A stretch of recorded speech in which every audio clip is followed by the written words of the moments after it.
ಯೆಶಾಯ ಪ್ರವಾದನೆ ಗ್ರಂಥ ಅದರ 52ನೇ ಅಧ್ಯಾಯ ಅದರ 1-2ನೇ ವಾಕ್ಯದ ಕಡೆಗೆ ನಿಮ್ಮ ಸತ್ಯವೇದವನ್ನು ತಿರುಗಿಸಿಕೊಳ್ಳಿ. ಸಿಯೋನೇ ಎಚ್ಚರಗೊಳ್ಳು, ಎಚ್ಚರಗೊಳ್ಳು, ನಿನ್ನ ಪ್ರತಾಪವನ್ನು ಧರಿಸಿಕೋ. ಸಾಕು. ಅಲ್ಲಿ ನಿನ್ನ ಪ್ರತಾಪ ಅನ್ನುವಾಗ ಬಲವನ್ನು ಹೊಂದಿಕೋ.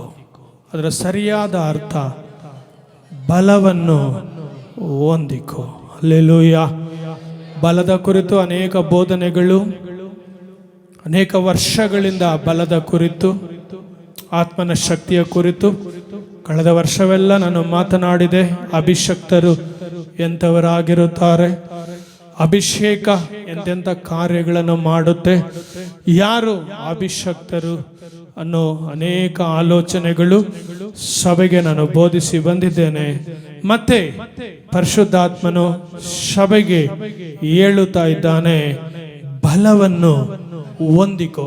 ಬರೀ ಬಲನ ಹೊಂದಿಕೋ ಅಂತ ಮಾತ್ರ ನಾವು ಕೇಳಬಹುದು ಅಥವಾ ಹೇಳಬಹುದು. ಆದ್ರೆ ಅದನ್ನು ಹೇಳೋದಕ್ಕೆ ಮುಂಚೆ ಪರಲೋಕದ ದೇವರು 2 ಸಾರಿ ಎಚ್ಚರಗೊಳ್ಳು, ಎಚ್ಚರಗೊಳ್ಳು, ನಿನ್ನ ಪ್ರತಾಪವನ್ನು ಅಂದ್ರೆ ನಿನಗಿಟ್ಟಿರುವ ಬಲವನ್ನು ಹೊಂದಿಕೋ. ಎಚ್ಚರಿಸಿ. ನೀವು ಹೊಸ ಒಡಂಬಡಿಕೆಯಲ್ಲಿ ನೀವು ಸುವಾರ್ತೆ ಪುಸ್ತಕಗಳನ್ನು ಓದುವಾಗ ಯೇಸು 2 ಸಾರಿ ಹೇಳುತ್ತಾನೆ, ನಿಜ ನಿಜವಾಗಿ ನಾನು ನಿಮಗೆ ಹೇಳುತ್ತೇನೆ, ಸತ್ಯ ಸತ್ಯವಾಗಿ ನಾನು ನಿಮಗೆ ಹೇಳುತ್ತೇನೆ. 2 ಸಾರಿ ಹೇಳಿದ್ರೆ 1 ನಿಮಿಷ ಕೇಳುವವರು ನಿಂತು ಯಾಕೆ 2 ಸಾರಿ ಹೇಳ್ತಾ ಇದ್ದಾರೆ? ಬಲವನ್ನು ಹೊಂದಿಕೋ. ಚಿಯೋನೆ ನೀನು ಬಲವನ್ನು ಹೊಂದಿಕೋ ಅಷ್ಟೇ ಹೇಳಿ ನಿಲ್ಲಿಸಬಹುದಾಗಿತ್ತು. ಚಿಯೋನೆ ಎಚ್ಚರಗೊಳ್ಳು, ಎಚ್ಚರಗೊಳ್ಳು. ಒಂದರ ಅರ್ಥ ಹೇಳಬಹುದು, ನಿನಗೆ ವಿರುದ್ಧವಾಗಿ ಆಪತ್ತುಗಳು ಬರುತ್ತಾ ಇದೆ, ನಿನಗೆ ವಿರುದ್ಧವಾಗಿ ಶತ್ರು ಬರುತ್ತಾ ಇದ್ದಾನೆ. ಮತ್ತೊಂದು ಎಚ್ಚರ, ನಾನು ಬೇಗ ಬರುವವನಾಗಿದ್ದೇನೆ. ನಿನ್ನ ಬಲವನ್ನು ಕಳೆದುಕೊಳ್ಳಬೇಡ, ನೀನು ಬಲ ಇಲ್ಲದವಳಾಗಿರಬೇಡ, ನೀನು ಬಲವನ್ನು ಹೊಂದಿಕೋ. ಅರ್ಥ ಆಗುವವರಿಗಾಗಿ ದೇವರಿಗೆ ಸ್ತೋತ್ರ ಮಾಡುತ್ತೇನೆ. ಯಾಕೆ 2 ಸಾರಿ ನಮ್ಮನ್ನು ಆತನು ಎಚ್ಚರಿಸಬೇಕು? ಚಿಯೋನೆ ಬಲವನ್ನು ಹೊಂದಿಕೋ, ಸಾಕು. ಆದ್ರೆ ಎಚ್ಚರಗೊಳ್ಳು, ಎಚ್ಚರಗೊಳ್ಳು, ಎಚ್ಚರಗೊಂಡು ಬಲ ಹೊಂದಿಕೋ. ಎಚ್ಚರ ಇಲ್ಲದೆ ಇದ್ದೀರಿ, ಅದಕ್ಕೆ ಎಚ್ಚರಿಸ್ತಾನೆ. ನಮಗೆ ಎಚ್ಚರ ಏನು ಗೊತ್ತಾ? ನಮ್ಮ ಮಕ್ಕಳು, ನಮ್ಮ ಮನೆ, ನಮ್ಮ ಕೆಲಸ, ನಮ್ಮ ಮನೆ ದುಡಿಮೆ, ನಮ್ಮ ಮನೆಗೆ ಹೇಗೆ ಆಶೀರ್ವಾದನ ಕೂಡಿಸ್ಬೇಕು, ಅದಕ್ಕೊಂದು ಗುಂಪು ಯಾವಾಗಲೂ ಎಚ್ಚರವಾಗಿರುತ್ತೆ. ಅಂತ ತಂದೆ ತಾಯಿಗಳು, ಅಂತ ಗಂಡ ಹೆಂಡತಿ, ಅಂತ ಮಕ್ಕಳು ಮನೆಗಳಲ್ಲಿ ಇರ್ತೀರಿ. ಎಚ್ಚರ ತಪ್ಪಿದ್ರೆ ಊಟ ಇಲ್ಲ, ಬಟ್ಟೆ ಇಲ್ಲ, ಕಷ್ಟ. ಅದಕ್ಕೋಸ್ಕರ ಎಚ್ಚರವಾಗಿದ್ದು ಕೆಲಸ ಮಾಡಬೇಕು, ಕೆಲಸಕ್ಕೆ ಹೋಗ್ಬೇಕು, ಸ್ಕೂಲ್ಗೆ ಹೋಗ್ಬೇಕು, ಕಾಲೇಜಿಗೆ ಹೋಗ್ಬೇಕು, ಎಚ್ಚರ ವಹಿಸಿ ಹೋಗ್ತೀರಿ. ಆದರೆ ಬಲವನ್ನು ಹೊಂದಿಕೋ. ಪರಲೋಕದ ದೇವರು ಹೇಳ್ತಾನೆ, ಬಲವನ್ನು ಹೊಂದಿಕೋ. ಚಿಯೋನೆ ನೀನು ಎಚ್ಚರಗೊಳ್ಳು. ಮಾತಾಡಲ್ಲ ಸಭೆ. ಚಿಯೋನೆ ಇದೇ ಮುಂದೆ ಸಾಗೋದು. ಚಿಯೋನೆ ನಾವು ಒಂದೇ ಜಾಗದಲ್ಲಿ ನಿಲ್ಲೋದಿಲ್ಲ, ನಾವು ಮುಂದೆ ಸಾಗ್ತೀವಿ. ಅಂದ್ರೆ ಮಾತಾಡೋರ ಜೊತೆ ಸೇರಿ ನಾವು ಮಾತಾಡ್ತೀವಿ. ಯಾಕೆ? ನಾವು ಅದರ ಅನುಭವಗಳಿಗೆ ಬಂದಿದ್ದೀವಿ, ನಾವು ಅನುಭವದಲ್ಲಿ ಇದ್ದೀವಿ, ಬೆಳೆದಿದ್ದೀವಿ ಅನ್ನೋದನ್ನ ನಿಮ್ಮನ್ನು ನೋಡುವಾಗ ನಡೆಸೋರು ಗೊತ್ತಾಗ್ಬಿಡುತ್ತೆ. ಚಿಯೋನೆ ಎಚ್ಚರಗೊಳ್ಳು, ಎಚ್ಚರಗೊಳ್ಳು, ಬಲವನ್ನು ಹೊಂದಿಕೋ. ಹೊಂದಿಕೊಂಡಿದ್ದೀನಿ ಅಲ್ಲ, ಚಿಯೋನ್ ಕಳೆದುಕೊಂಡಿದೆ. ಶತ್ರು ಗರ್ಜಿಸ್ತಾ ಇದ್ದಾನೆ, ಆಪತ್ತುಗಳು ಬರುತ್ತೆ, ಅಂತ್ಯಕಾಲದಲ್ಲಿ ಜೀವಿಸುತ್ತಾ ಇದ್ದೇವೆ, ನಾಶನಗಳು ಉಂಟಾಗೋದಕ್ಕೆ ಹೋಗುತ್ತೆ. ಸೈತಾನು ಗರ್ಜಿಸುವ ಸಿಂಹದೋಪಾದಿಯಲ್ಲಿ ಯಾರನ್ನ ನುಂಗಲಿ ಅಂತ ತಿರುಗಾಡ್ತಾ ಇದ್ದಾನೆ. ನಿನ್ನ ಮನೆಯಲ್ಲಿ ಯಾರಾದರೂ ಕೊಲ್ಲಲ್ಪಡಬಹುದು, ನಿನ್ನ ಮನೆಯಲ್ಲಿ ಯಾರಾದರೂ ಆಪತ್ತುಗಳಿಗೆ ಸಿಗಬಹುದು, ನಿನ್ನ ಮನೆಯಲ್ಲಿ ಯಾರಾದರೂ ರಕ್ಷಣೆಗೊಳ್ಳದೆ ಹೋಗಬಹುದು, ಅಥವಾ ನಿನ್ನ ಮನೆಯಲ್ಲಿ ಯಾರಾದರೂ ರಕ್ಷಣೆಯನ್ನ ಕಳ್ಕೊಳ್ಬಹುದು. ಚಿಯೋನೆ ನೀನು ಎಚ್ಚರಗೊಳ್ಳು, ನೀನು ಎಚ್ಚರಗೊಳ್ಳು, ನೀನು ಬಲವನ್ನು ಹೊಂದಿಕೋ. ಬಲನ ಹೊಂದಿಕೊಳ್ಬೇಕು. ಇದು ನನ್ನ ವಿಷಯ. ಅನೇಕ ಸಾರಿ ನಾನು ಯೋಚನೆ ಮಾಡ್ತೇನೆ, ನನಗೆ ಶಾರೀರಿಕ ಬಲ ಇದೆ. ನಾನು ಯಾರಾದರೂ ಬಂದ್ರೆ 4 ಜನ ಹೊಡೆಯುವಷ್ಟು ಶಾರೀರಿಕ ಬಲ ನನಗಿದೆ. ನನ್ನ ಜೀವನ ಮಾಡೋದಕ್ಕೆ ನನಗೆ ಎಷ್ಟು ಬಲ ಬೇಕೋ ಅಷ್ಟು ಬಲ, ನನ್ನ ವಯಸ್ಸಿಗೆ ತಕ್ಕ ಬಲ ನನಗಿದೆ. ಈ ಬಲನ ಇಟ್ಕೊಂಡು ನಾನು ಏನ್ ಮಾಡೋದಕ್ಕಾಗುತ್ತೆ? ಈ ಬಲದಿಂದ ನಾನು ಏನು ಮಾಡೋದಕ್ಕಾಗುತ್ತೆ? ನನ್ನ ಕುಟುಂಬನ ನಡೆಸ್ಬೋದು, ನನ್ನ ಹೆಂಡತಿ ಮಕ್ಕಳಿಗೆ ನಾನು ಏನಾದರೂ ಸ್ವಲ್ಪ ಸಂಪಾದನೆ ಮಾಡ್ಕೊಂಡ್ಬಂದು ಕೊಡ್ಬೋದು. ಅಷ್ಟೇ, ಈ ಬಲ ಅಷ್ಟೇ. ಈ ಬಲ ಹೋಯ್ತು ಅಂದ್ರೆ ಅದಾಗೋದಿಲ್ಲ. ಈಗ ಬರೋ ಹೋರಾಟಗಳನ್ನ, ಸಮಸ್ಯೆಗಳನ್ನ ಜಯಿಸಬೇಕು, ಇಕ್ಕಟ್ಟುಗಳಿಂದ ಬಿಡುಗಡೆ ಆಗಬೇಕು, ರಕ್ಷಣೆಗೊಂಡು ಅನೇಕರನ್ನ ರಕ್ಷಣೆ ಮಾರ್ಗಕ್ಕೆ ತರಬೇಕು. ಶಾರೀರಿಕ ಬಲ ಆಗೋದಿಲ್ಲ. ಇದನ್ನು 1 ವರ್ಷ ಬೋಧಿಸಬಹುದು. ಶಾರೀರಿಕ ಬಲ ಇದು ಪ್ರಯೋಜನಕ್ಕೆ ಬರೋದಿಲ್ಲ. ಯಾಕೆ? ಚಿಯೋನೆ, ಎಚ್ಚರಗೊಳ್ಳು, ಎಚ್ಚರಗೊಂಡು ನೀನು ಬಲವನ್ನು ಹೊಂದಿಕೋ. ಯೋಚಿಸಿ, ಯಾಕೆ ಬಲ ಬೇಕು? ನನಗಿರೋ ಬಲ ಸಾಕಲ್ಲ. ನನ್ನ ಕುಟುಂಬ ನಡೆಸೋದಕ್ಕೆ ನನಗಿರೋ ಬಲ ಸಾಕಲ್ಲ. ಪರಲೋಕ ಸೇರೋದಕ್ಕೂ, ಅನೇಕರನ್ನ ಪರಲೋಕಕ್ಕೆ ಸೇರಿಸೋದಕ್ಕೂ ಇರೋ ಬಲ ಯಾವತ್ತಿಗೂ ಸಾಕು ಅಂತ ಕೂತ್ಕೋಬಾರ್ದು. ಅದಕ್ಕೆ ಮತ್ತೆ ಮತ್ತೆ ದೇವರು ಹೇಳ್ತಾನೆ, ಚಿಯೋನೆ ಎಚ್ಚರ. ಅಯ್ಯೋ ಎಷ್ಟು ಚೆನ್ನಾಗಿ ಹೇಳ್ತೀಯಮ್ಮ ನೀನು. ಚಿಯೋನೆ ಎಚ್ಚರಗೊಳ್ಳು, ಬಲವನ್ನು ಹೊಂದಿಕೋ. ಶಾರೀರಿಕ ಬಲ ಎಲ್ಲಿಂದನೂ ಸಿಗುತ್ತೆ, ಆಹಾರದಿಂದ ಸಿಗುತ್ತೆ. ಅದರಿಂದ ಆಹಾರದಿಂದ ಕೂಡ ಕೆಲವು ಸರಿ ಬಲ ಹೋಗುತ್ತೆ. ಅದಕ್ಕೆ ದೇವರು ವೈದ್ಯರನ್ನಿಟ್ಟಿದ್ದಾರೆ, ಮಾತ್ರೆ ಮದ್ದುಗಳನ್ನಿಟ್ಟಿದ್ದಾರೆ. ಅದರ ಮೂಲಕ ನಾವು ಬಲ ಕಳ್ಕೊಂಡ್ರು ಬಲ ಸಿಗುತ್ತೆ. ಅದರಿಂದ ನಾವೇನು ಸಾಧಿಸ್ತಿದ್ದೀವಿ, ಅದರಿಂದ ನಾವೇನು ಸಾಧಿಸ್ತಾ ಇದ್ದೀವಿ, ಅದರಿಂದ ಎಂತೆಂಥ ಸಾಧನೆಗಳನ್ನ ನಾವು ಮಾಡ್ತಾ ಇದ್ದೀವಿ. ಅದಕ್ಕೆ ದೇವರು ಪರಲೋಕದ ಬಲ. ಅದಕ್ಕೆ ಶಿಷ್ಯರಿಗೆ ಹೇಳಿದನು, ನಾನು ಹೋಗಿ ನಿಮಗೆ ಶಕ್ತಿನ ಕಳಿಸ್ತೇನೆ. ನೀವು ಶಕ್ತಿನ ಹೊಂದೋವರೆಗೂ ನೀವು ಯೆರೂಸಲೇಮಿನಲ್ಲಿ ಕಾದುಕೊಂಡಿರ್ರಿ.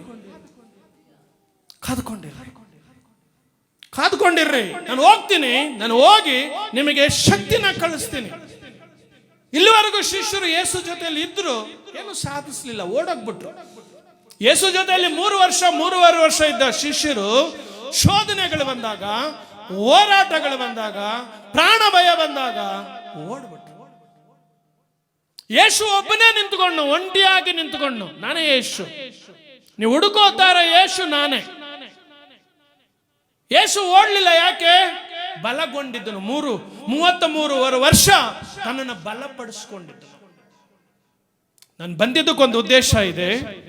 ನಾನು ಈ ಭೂಲೋಕಕ್ಕೆ ಕಳಿಸಲ್ಪಟ್ಟಿದ್ದಕ್ಕೊಂದು ಉದ್ದೇಶ ಇದೆ. ಆ ಉದ್ದೇಶನ ನೆರವೇರಿಸಬೇಕು. ನಾನು ಓಡಿದ್ರೆ ಈ ಲೋಕದ ರಕ್ಷಣೆ ನಷ್ಟ ಆಗ್ಬಿಡುತ್ತೆ. ಈ ಲೋಕ ರಕ್ಷಣೆಗೊಳ್ಳಬೇಕು. ಅದಕ್ಕಾಗಿ ನಾನು ಬಂದಿದ್ದೇನೆ. ನಾನು ಓಡೋದಿಲ್ಲ. ಶಿಷ್ಯರೆಲ್ಲ ಓಡೋಗ್ಬಿಟ್ರು.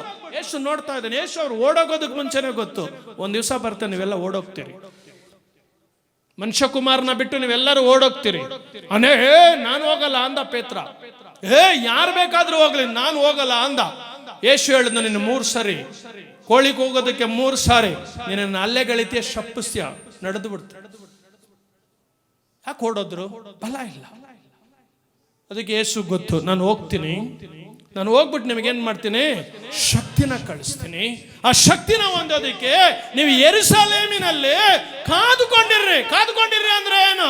ಲೋಕ ರೀತಿಯಾಗಿ ಯೋಚನೆ ಮಾಡಿಕೊಂಡಲ್ಲ. ಯೇಸುವೇ ನೀನು ಬಿಟ್ಟು ಹೋದ,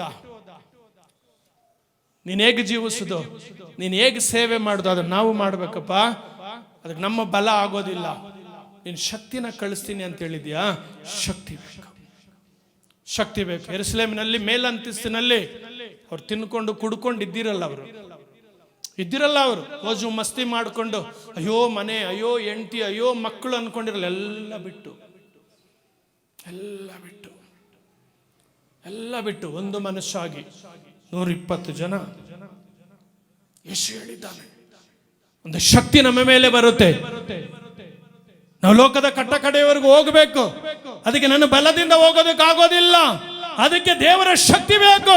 ಯೇಸು ಹೇಳಿದ್ದಾನೆ, ನೀವು ಲೋಕದ ಕಟ್ಟ ಕಡೆಯವರೆಗೂ ಹೋಗಿರಿ, ಶಿಷ್ಯರನ್ನಾಗಿ ತಂದೆ ಕುಮಾರ ಪರಿಶುದ್ಧಾತ್ಮ ನಾಮದಲ್ಲಿ ಅವರಿಗೆ ದೀಕ್ಷಾ ಸ್ನಾನ ಕೊಟ್ಟು ಅವನ ಶಿಷ್ಯರನ್ನಾಗಿ ಮಾಡಿ. ಅದಕ್ಕೆ ನನಗಿರೋ ಬಲ ಸಾಕಾಗೋದಿಲ್ಲ. ಅದಕ್ಕೆ ಪರಲೋಕದ ಬಲ ಬೇಕು, ಪರಲೋಕದ ಶಕ್ತಿ ಬೇಕು. ಚಿಯೋನೇ ಎಚ್ಚರಗೊಳ್ಳು, ಬಲವನ್ನು ಹೊಂದಿಕೋ. ಲೋಕರೀತಿಯಾಗಿ ಜೀವಿಸಿ ಬರೀ ಹಣ ಸಂಪಾದನೆ ಮಾಡೋದಕ್ಕೆ ಜೀವನನ ಕೊಟ್ಟು ಆ ರಾತ್ರಿ ಆಗಲು ಕುಟುಂಬ ಮನೆ ಎಲ್ಲಿಂದ ಹೊಂದ್ಕೊಳ್ತೀರಿ ಬಲ? ಯಾರು ಕೊಡ್ತಾರೆ ಬಲ? ಪರಲೋಕ ಕೊಡುತ್ತೆ.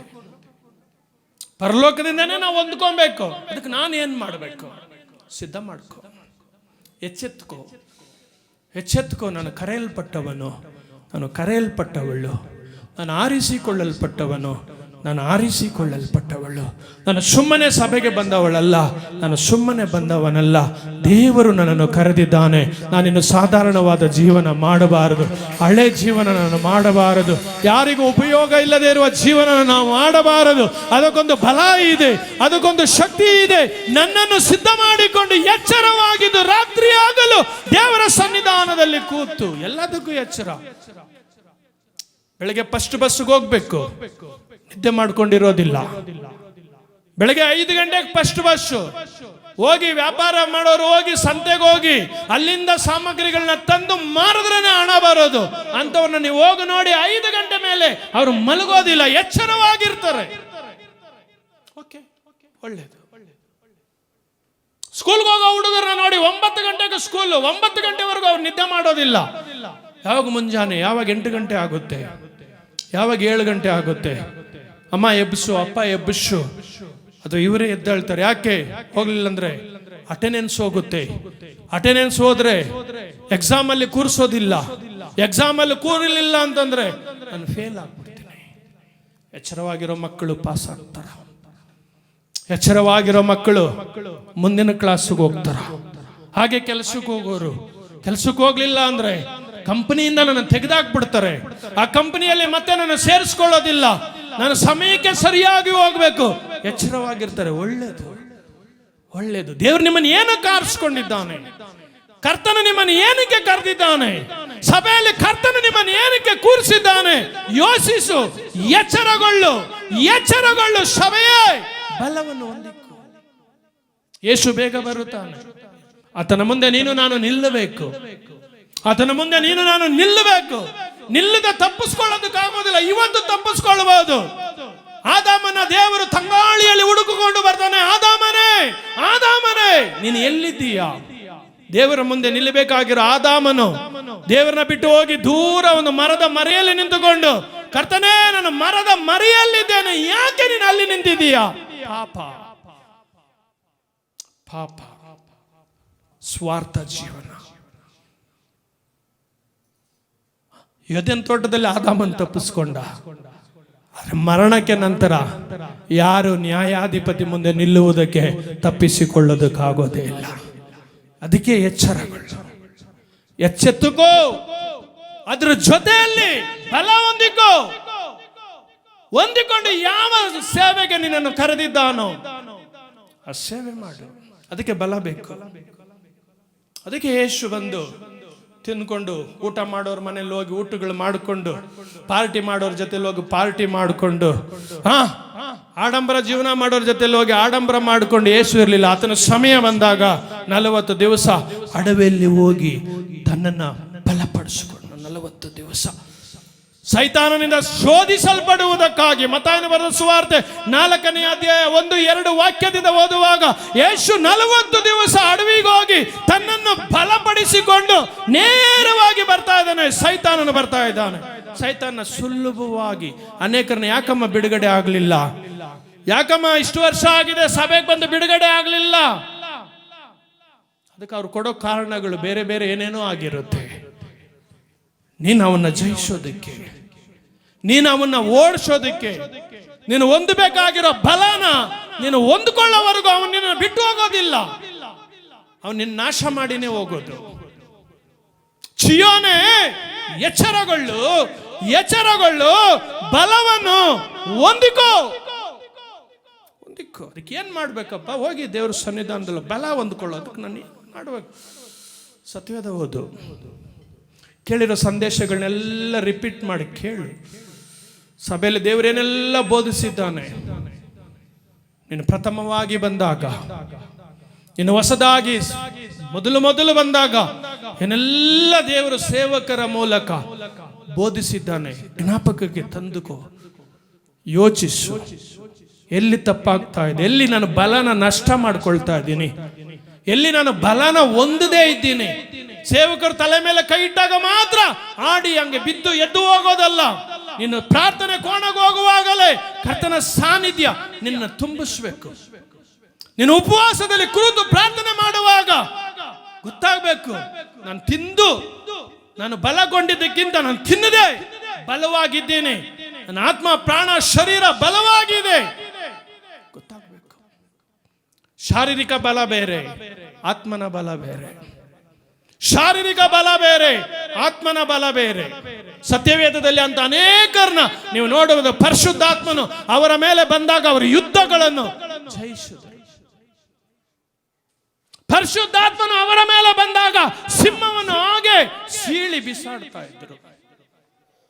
ನಿನ್ನ ಮೇಲೆ ಆ ಬಲ ಇದೆ.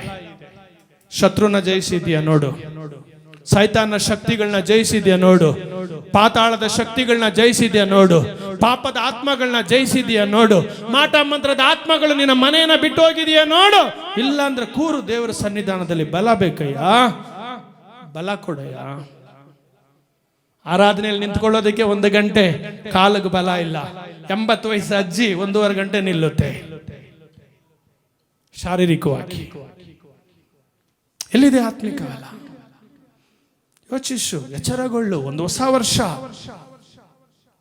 ವರ್ಷ, ಇನ್ನು ಮುಂದೆ ಅನೇಕ ವರ್ಷಗಳು ಹೊಸದಾಗಿದೆ. ಎಚ್ಚರಗೊಳ್ಳು ಸಭೆಯೇ, ಎಚ್ಚೆತ್ತುಕೋ. 2ನೇ ವಾಕ್ಯ 51, ಯೆಶಾಯ ಪ್ರವಾದನೆ ಗ್ರಂಥ 51 9ನೇ ವಾಕ್ಯ. ಯೆಹೋವನ ಭುಜವೇ ಎಚ್ಚರಗೊಳ್ಳು, ಬಲವನ್ನು ತಂದುಕೋ, ಹೊಂದಿಕೋ, ತಂದುಕೋ. ಯೋಚಿಸು, ಹೊಂದಿಕೋ, ತಂದುಕೋ. ಹೊಂದಿಕೊಂಡಿದ್ದೀನಿ ಅನ್ಬೇಡ, ಇನ್ನೂ ಬೇಕು, ತಂದುಕೋ. ಮನೆಯಲ್ಲಿ ರೇಷನ್ ಇದೆ, ರೇಷನ್ ಖಾಲಿ ಆಗೋದಕ್ಕೆ ಮುಂಚೆನೆ ಹೋಗಿ ರೇಷನ್ ತಗೊಂಡ್ಬರ್ತಾರ ಒಳ್ಳೆಯವರು. ರೇಷನ್ ಖಾಲಿ ಆದ್ಮೇಲೆ ಕೆಲವರು ಹೋಗ್ತಾರೆ, ಅದು ಬೇರೆ ಅನುಭವ. ನೀರು ಖಾಲಿ ಆಗೋದಕ್ಕೆ ಮುಂಚೆನೆ ನೀರು ತುಂಬಿಸ್ತಾರೆ, ಖಾಲಿ ಆಗೋವರೆಗೂ ಕಾಯ್ಕೊಂಡಿರೋದಿಲ್ಲ. ಇಂಥ ಅನೇಕ ಅನುಭವಗಳು ನಿಮಗಿರಬಹುದು. ಹೊಂದಿಕೋ, ತಂದುಕೋ. ಅದಕ್ಕೆ ಮೇಲೆ ದೇವರು ಹೇಳ್ತಾರೆ, ಕರ್ತನ ತೋಳೆ. ಮತ್ತೊಂದು ಬೈಬಲ್ ಅಲ್ಲಿ ಹೀಗೆ ಹೇಳುತ್ತೆ, ಕರ್ತನ ತೋಳೆ. ನೀನು ನಾನು ಕರ್ತನಿಗೆ ತೋಳು. ಈ ಶರೀರಕ್ಕೆ ಈ ಭುಜ ಇದೆಯಲ್ಲ, ತುಂಬಾ ಸ್ಟ್ರಾಂಗ್. ಇದು ಭುಜ, ಈ ಭುಜ ತುಂಬಾ ಕೆಲಸ ಮಾಡುತ್ತೆ. ಇಲ್ಲಿ ಶಕ್ತಿ ಇಲ್ಲ ಅಂತಂದ್ರೆ ನೀನು ಸತ್ಯ ಅಂತ. ದೊಡ್ಡ ದೊಡ್ಡ ಸಾಹಸಗಳು ಈ ಭುಜದಲ್ಲಿ ಮಾಡ್ತಾರೆ, ತುಂಬಾ ಸ್ಟ್ರಾಂಗ್ ಇದು. ದೊಡ್ಡ ದೊಡ್ಡ ಸೈಜ್ ಕಲ್ಲುಗಳನ್ನೆಲ್ಲ, ದೊಡ್ಡ ದೊಡ್ಡ ಭಾರ ಉಳ್ಳದನ್ನೆಲ್ಲ ಎಲ್ಲಪ್ಪ ಹೊರ್ತಾರೆ ಅಂದ್ರೆ, ಒಂದು ಬಿಂದಿಗೆ ಹೊರವ್ರನ್ನ ನೋಡಿರ್ತೀರಿ, ಒತ್ತು. ಈಗ ನಿನ್ನನ್ನು ನನ್ನ ದೇವರು ಕರ್ತನ ತೋಳೆ. ಎಲ್ಲಿ ತೋಳೆ? ಹಿಂಗ್ ತಾನೇ ಬರುತ್ತೆ ಸಭೆಗೆ.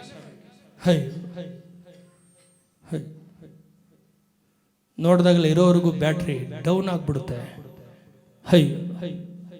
ಮುಖದಲ್ಲಿ ಸಂತೋಷ ಇಲ್ಲ, ಶರೀರದಲ್ಲಿ ಬಿಡುಗಡೆ ಇಲ್ಲ. ಇವ್ರು ನೋಡಿದ್ರೆ ಬದುಕೋನು ಕೂಡ ಸತ್ತೋಗ್ಬಿಡ್ತಾನೆ. ಆದ್ರೆ ನಿನಗೂ ನನಗೂ ದೇವರು ಒಂದು ಹೆಸರು ಕೊಡ್ತಾನೆ, ಕರ್ತನ ತೋಳೆ. ಎಚ್ಚರಗೊಳ್ಳು. ದೊಡ್ಡ ದೊಡ್ಡ ಸಾಹಸಗಳನ್ನ ಮಾಡಬೇಕಾಗಿದೆ, ದೊಡ್ಡ ದೊಡ್ಡ ಕಾರ್ಯಗಳನ್ನ ಮಾಡಿ ಮುಗಿಸಬೇಕಾಗಿದೆ. ಯೆಹೋವನ ತೋಳೆ, ಎಚ್ಚರಗೊಳ್ಳು, ಎಚ್ಚರಗೊಳ್ಳು, ಬಲವನ್ನು ತಂದುಕೋ. ಇವತ್ತಿಲ್ಲ ಅಂದ್ರೆ ಇನ್ಯಾವತ್ತು, ಈ ವಾರ ಇಲ್ಲ ಅಂದ್ರೆ ಇನ್ಯಾವತ್ತು, ಈ ವರ್ಷ ಇಲ್ಲ ಅಂದ್ರೆ ಇನ್ಯಾವತ್ತು ತಗೊಳ್ತೀರಿ ನೀವು? ಸತ್ತೋಗ್ತೀರಿ. ಅನೇಕರನ್ನ ಸಾಯೋದಕ್ಕೆ ಬಿಟ್ಬಿಟ್ಟಿದ್ದೀರಿ ನೀವು. ಸತ್ತೋಗ್ಲಿ, ಅವ್ರು ಹೆಂಗಾದ್ರೂ ಹೋಗಲೇ, ನಾನು ತಿಂದು ಬದುಕಿದ್ರೆ ಸಾಕು. ಆಶೀರ್ವಾದ ಬೇಕು, ದುಡ್ಡು ಬೇಕು, ಆಸ್ತಿ ಬೇಕು, ಮನೆ ಬೇಕು, ಕೆಲಸ ಬೇಕು, ಹುಡುಗಿ ಬೇಕು, ಹುಡುಗ ಬೇಕು, ಮಕ್ಕಳು ಬೇಕು. ಇದು ಅನ್ಯರು ಜೀವಿಸೋ ಜೀವನ. ಅವ್ರ ಅನ್ಯರು ಅದಕ್ಕಾಗಿ ತವಕ ಪಡ್ತಾರೆ, ನೀನು ನಾನು ಅದಕ್ಕಾಗಿ ತವಕ ಪಡಲ್ಲ. ನೀನು ನಾನು ಯೆಹೋವನ ತೋಳು. ಸಾಹಸಗಳನ್ನ ಮಾಡಬೇಕು, ದೊಡ್ಡ ದೊಡ್ಡ ಸಾಹಸಗಳನ್ನ ನೆರವೇರಿಸಬೇಕು. ಅದಕ್ಕೆ ಎಚ್ಚರಗೊಳ್ಳು, ಎಚ್ಚರಗೊಳ್ಳು ಚೀಯೋನೇ, ಪ್ರತಾಪವನ್ನು ಧರಿಸಿಕೋ, ಹೊಂದಿಕೋ. ಅದಕ್ಕೆ ಏನ್ ಮಾಡ್ಬೇಕಯ್ಯ? ಹೋಗಿ ದೇವರ ಪಾದದಲ್ಲಿ ಬೀಳಿ, ವರ್ಷ ಬೀಳಿ. ಒಂದವರೆಗೂ ನೀನು ಹೇಳ್ಬೇಕು, ನಾನು ಬಿಡುಗಡೆ ಆಗಿದ್ದೀನಿ, ನಿನಗೆ ಗೊತ್ತಾಗ್ಬೇಕು, ನಾನು ಬಿಡುಗಡೆ ಆಗಿದ್ದೀನಿ, ನನ್ನ ಕುಟುಂಬ ಬಿಡುಗಡೆ ಆಗಿದೆ, ನನ್ನ ಜನ ಎಲ್ಲ ಬಿಡುಗಡೆ ಆಗಿದ್ದಾರೆ. ಅಲ್ಲಿವರೆಗೂ ನೀನು ಮಲಗಬಾರ್ದು, ಅಲ್ಲಿವರೆಗೂ ನೀನು ಊಟ ಮಾಡಬಾರ್ದು, ಅಲ್ಲಿವರೆಗೂ ನೀನು ಸುಖಾನ ಅನುಭವಿಸಬಾರ್ದು, ಅಲ್ಲಿವರೆಗೂ ನೀನು ಸುಖಾನ ಆಸೆ ಪಡಬಾರ್ದು. ಹೋಗಿ ಬೀಳು, ಹೋಗಿ ಬೀಳು, ಬೀಳು. ಏನಾದ್ರೂ ಒಂದು ಒಳ್ಳೇದನ್ನು ಹೊಂದಬೇಕಾದ್ರೆ ಕೆಲವು ತ್ಯಾಗ ಮಾಡಬೇಕು, ತ್ಯಾಗ ಮಾಡಬೇಕು, ತ್ಯಾಗ ಮಾಡಬೇಕು. ತ್ಯಾಗ ಇಲ್ಲದೆ ಯೇಸು ಪರಲೋಕನ ಬಿಟ್ಟು ಭೂಲೋಕಕ್ಕೆ ಬಂದನು. ಯಾಕೆ ಬಂದನು? ನಾನು ಹೋದ್ರೇನೆ ರಕ್ಷಣೆ, ನಾನು ಹೋಗಿ ನನ್ನನ್ನು ತ್ಯಾಗ ಮಾಡಿ ನನ್ನನ್ನು ಕೊಟ್ರೇನೆ ದೇಶಕ್ಕೆ ರಕ್ಷಣೆ. ನೀನು ನಾನು ಸುಖನ ತ್ಯಾಗ ಮಾಡಬೇಕು. ಇವತ್ತು ಅನೇಕರಿಗೆ ಸುಖ ಬೇಕು, ಅದಕ್ಕೆ ಸಭೆಗೆ ಅನೇಕರು ಅರ್ಧಕ್ಕರ್ಧ ಜನ ಸಭೆಗೆ ಏನಕ್ಕೆ ಬರ್ತಾರೆ ಅಂದ್ರೆ ಸುಖ ಬೇಕು, ಗಾಡಿ ಬೇಕು, ಬಸ್ ಬೇಕು, ಮನೆ ಬೇಕು, ಹುಡುಗಿ ಬೇಕು, ಹುಡುಗ ಬೇಕು, ಮಕ್ಕಳು ಬೇಕು. ಓಕೆ, ಆರಂಭ ಓಕೆ. ಆಮೇಲೆ ಬೆಳೆದ ನಂತರ ಯೋಚನೆಯಲ್ಲಿ ಬಿಡುಗಡೆಗಳು ನಡೆದ್ಬಿಡಿ. ಇದಕ್ಕೆಲ್ಲ ನಾನು ಕರೆಯಲ್ಪಟ್ಟದ್ದು. ಮನೆ ಇಲ್ಲ ಅಂದ್ರೂ ನಾನು ಬದುಕುತ್ತೇನೆ, ಕೆಲಸ ಇಲ್ಲ ಅಂದ್ರೂ ನಾನು ಬದುಕುತ್ತೇನೆ, ಸುಖ ಅನುಭವಿಸಿದೇನೋ ನಾನು ಬದುಕುತ್ತೇನೆ, ನಾನು ಯೇಸುವಿಗಾಗಿ. ಅಂತವರ ಪೌಲರು, ಅಂತವರೇ ಶಿಷ್ಯರು, ಅಂತವರೇ ಅಪೊಸ್ತಲರು, ಅಂತವರೇ ಇವತ್ತು ಚರಿತ್ರೆಯಲ್ಲಿ ನಿಂತಿರೋದು. ಯಾಕೆ ನಿನಗೂ ನನಗಾಗೋದಿಲ್ಲ? ಸುಖ ಬೇಕು, ದುಡ್ಡು ಬೇಕು, ಕೋಟಿ ಕೋಟಿ ಹಣ ಬೇಕು, ಕೋಟಿ ಕೋಟಿ ದುಡ್ಡು ಬೇಕು, ಕೈ ಹಚ್ಚಿದೆಲ್ಲ ಕೋಟಿ ಹಾಕಿದ್ರೆ ಕೋಟಿ ಬರಬೇಕು. ಅದಕ್ಕೆ ಯೇಸು, ಅದಕ್ಕೆ ನೀನು ಇಕ್ಕಟ್ಟಾಗಿದೆಯಾ ದೇವರ ರಾಜ್ಯಕ್ಕೆ, ಸಭೆಗೆ ನೀನು ಇಕ್ಕಟ್ಟಾಗಿದೆಯಾ? ಅದು ನಮಗೆ ಗೊತ್ತಾಗೋದಿಲ್ಲ. ಅದಕ್ಕೆಲ್ಲ ಶಕ್ತಿ, ಅದಕ್ಕೆಲ್ಲ ಶಿಷ್ಯರನ್ನ ನೋಡಿ, ಅಪೊಸ್ತಲರನ್ನ ನೋಡಿ, ಪೌಲನ್ನ ನೋಡಿ, ಯಾವಾಗ ಈ ಬಲ ಅವನು ಹೊಂದಿಕೊಂಡು, ಯಾವಾಗ ಈ ಶಕ್ತಿ ಅವನ ಮೇಲೆ ಇಳಿದು ಬಂತು, ಅವನು ಲೋಕದವನಾಗಿ ಅಲ್ಲ, ಕರ್ತನಿಗಾಗಿ. ಸತ್ತರು ಬದುಕಿದರು ನಾನು ಕರ್ತನಿಗಾಗಿ, ಸತ್ತರು ಬದುಕಿದರು ನಾನು ಕರ್ತನಿಗಾಗಿ. ಅಂತ ಪೌಲರು ಸಭೆಯಲ್ಲಿದ್ದರೆ ಅವರು ಸಭೆಗೆ ಇಕ್ಕಟ್ಟಾಗಿರೋದಿಲ್ಲ, ಅವರ ಮೂಲಕ ಸಭೆ ಬೆಳೆಯುತ್ತೆ. ಅವರು ಯೆಹೋವನಿಗೆ ತೋಳಾಗಿರುತ್ತಾರೆ, ಅವರು ಯೆಹೋವನಿಗೆ ಶಾಪವಾಗಿರೋದಿಲ್ಲ. ಇರಬಾರ್ದು. ಯೆಹೋವನ ತೋಳೆ ಎಚ್ಚರಗೊಳ್ಳು, ಎಚ್ಚರಗೊಳ್ಳು, ಬಲವನ್ನು ತಂದುಕೋ. ತಗೊಳ್ಳಿ, ಕೊಡೋದಕ್ಕೆ ಸಿದ್ಧ ಇದ್ದಾನೆ, ಬಲನ ಕೊಡೋದಕ್ಕೆ ಸಿದ್ಧ ಇದ್ದಾನೆ. ಯೆಹೋವನು ತನ್ನ ಜನರಿಗೆ ಬಲವನ್ನು ಕೊಡುತ್ತಾನೆ. ನಾವು ಅದನ್ನು ಬಿಟ್ಬಿಟ್ಟು ಊಟ ಕೊಡು, ಬಟ್ಟೆ ಕೊಡು, ವ್ಯಾಪಾರನ ಅಭಿವೃದ್ಧಿ ಮಾಡು, ನಾವು ನಮ್ಮ ಚಿಂತೆಗಳಲ್ಲೇ ಪ್ರಾರ್ಥಿಸಿ ಆಯುಷ್ನ ಮುಗಿಸ್ಬಿಡ್ತೀವಿ. ಮೊದಲು ಬಲ ಹೊಂದಿಕೊ, ಬಿಡುಗಡೆ ಆಗುತ್ತೆ. ಈ ಬಲ ನಿನ್ನ ಮೇಲೆ ಬಂದ್ರೆ ನಿನಗೆ ಬಿಡುಗಡೆ ಆಗುತ್ತೆ. ಈ ಬಲ ನಿನ್ನ ಮೇಲೆ ಬಿದ್ದರೆ ನಿನ್ನ ವ್ಯಕ್ತಿ ಬದಲಾಗ್ತೀಯ. ಈ ಬಲ ನಿನ್ನೊಳಗಡೆ ಇದ್ರೆ ನಿನ್ನ ಮಾತು ವ್ಯತ್ಯಾಸವಾಗಿರುತ್ತೆ. ನೀನು ಟಿವಿಗಳನ್ನ ನೋಡಿಕೊಂಡು, ಸೀರಿಯಲ್ಗಳನ್ನ ನೋಡಿಕೊಂಡು, ಸಿನಿಮಾಗಳನ್ನ ನೋಡಿಕೊಂಡು ನಿನ್ನ ಸಮಯ ಕಳೆಯೋದಿಲ್ಲ. ಈ ಬಲ ನಿನ್ನೊಳಗಡೆ ಇದ್ರೆ ದೇಶನ ಹೆಂಗಪ್ಪ ನಿನ್ನ ಕಡೆ ನಡೆಸಲಿ, ಅಳಿದೋಗೋ ಜನಗಳನ್ನ ಹೇಗಪ್ಪ ನಿನ್ನ ಕಡೆ ತರಲಿ, ಹೆಂಗಪ್ಪ ನಾನು ಸಾವಿರಗಳ ಮುಂದೆ ನಿಲ್ಲಲಿ, ನಿನ್ನ ಯೋಚನೆ, ನಿನ್ನ ಮಾತು ಎಲ್ಲ ಬದಲಾಗ್ಬಿಡುತ್ತೆ. ಈ ಬಲ ನಿನ್ನ ಮೇಲೆ ಬಿದ್ದರೆ. ಈ ಬಲ ನಿನ್ನ ಮೇಲೆ ಇಲ್ಲ ಅಂದ್ರೆ ನೀನು ಲೋಕದವನಾಗಿ ಊಟ, ಬಟ್ಟೆ, ಕಾಸು, ಮನೆ, ಕೆಲಸ, ಬಾಡಿಗೆ ಹೆಂಗ್ ಕಟ್ಟಬೇಕು, ಈ ಯೋಚನೆಗಳಲ್ಲೇ ನಿನ್ನ ಆಯುಷ್ ಹೋಗ್ಬಿಡುತ್ತೆ.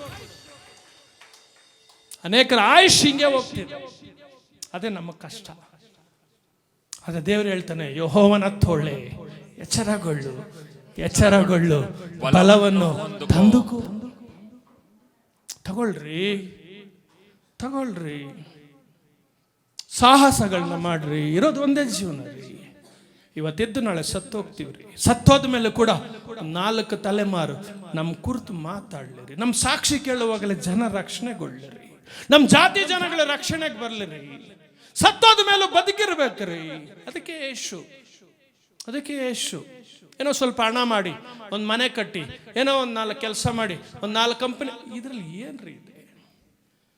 ಇದರಲ್ಲಿ ಏನ್ರಿ ಇದೆ? ಇದರಲ್ಲಿ ಏನಿದೆ? ಜೀಸಸ್. ಅದೇ ಯೆಶಾಯ ಪ್ರವಾದನ ಗ್ರಂಥ 51ನೇ ಅಧ್ಯಾಯ ಅದರ 17ನೇ ವಾಕ್ಯ ಮೇಲೆ ಹೆಡ್ಡಿಂಗ್ ಹೇಳುತ್ತೆ, ಚೀಯೋನಿಗೆ ಅವಮಾನವು ತೀರಿ ಮಾನ ಬರ್ಬೇಕ್ರಿ. ಯಾವಾಗಲೂ ಅವಮಾನದಲ್ಲೇ ಇರಬಾರ್ದ್ರಿ, ಮಾನ ಬರ್ಬೇಕು. ಅದಕ್ಕೆ ಏನ್ ಮಾಡ್ಬೇಕು? ಎಚ್ಚೆತ್ತುಕು, ತಪ್ಪನ ಸರಿ ಮಾಡು. ಅದೇ ಹಳೆ ಜೀವನ ಮಾಡಬೇಡ, ಅದೇ ಹಳೆ ಮಾರ್ಗಗಳಲ್ಲಿ ನಡಿಬೇಡ, ಹೊಸದು ಹುಡುಕು. ಅವಮಾನ ಹೋಗುತ್ತೆ.